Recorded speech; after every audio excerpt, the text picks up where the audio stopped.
আজকে আমি শেয়ার করে নেব জন্মাষ্টমীতে যে আমি গোপালের ভোগের থালা সাজিয়েছিলাম তারই কিছু ছোট্ট ক্লিপস। আপনারা অনেকেই আমাকে জিজ্ঞাসা করেছেন যে ভোগের এই সব রান্নাগুলো আমাকে কে করে দিয়েছে। তাদের জন্যই বলছি এই সব কিছুই কিন্তু আমি নিজে হাতে রান্না করেছি। এর মধ্যে কিছু জিনিস এমনও আছে যেগুলো আমি আমার জীবনে প্রথমবার রান্না করেছি। আর এই যে এখানে সাজিয়ে নিচ্ছি পোলাও এবং সাথে 5 রকমের ভাজা।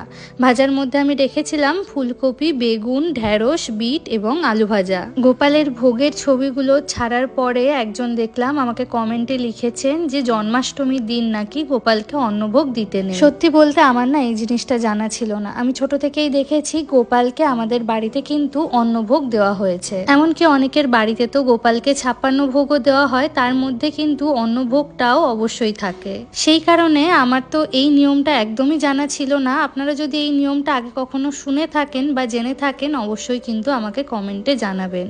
আর এখানে আমি প্লেটে মিষ্টি সাজিয়ে নিচ্ছি। এই যে 2 রকমের মিষ্টি দেখছেন এগুলো কিন্তু দোকান থেকে কিনে আনা। এখানে রয়েছে গোপালের পছন্দের লাড্ডু এবং গুজিয়া।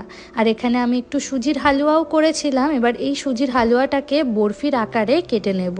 ওপর থেকে কিছুটা গোলাপের পাপড়ি ছড়িয়ে দিচ্ছি যাতে জিনিসটা দেখতে আরো অনেক বেশি সুন্দর লাগে। সবকিছু ঠিকঠাক মতো হলেও সুজির হালুয়াটা বানানো আমার একটু পাতলা হয়ে গিয়েছিল, যার জন্য কিন্তু বরফি আকারে কাটতে আমার একটু অসুবিধাই হয়েছে। যবে থেকে আমাদের বাড়িতে জন্মাষ্টমীর পুজো শুরু হয়েছে আমি কিন্তু তবে থেকেই মাকে দেখছি গোপাল পুজোতে মোহনভোগটা অবশ্যই গোপালকে প্রসাদ হিসাবে দিতে। মোহনভোগ মানে হচ্ছে লুচি আর সুজি। আর এখানে নাড়ু, মালপোয়া আর বড়ার প্লেটটাও কিন্তু আমি সুন্দর করে সাজিয়ে নিচ্ছি।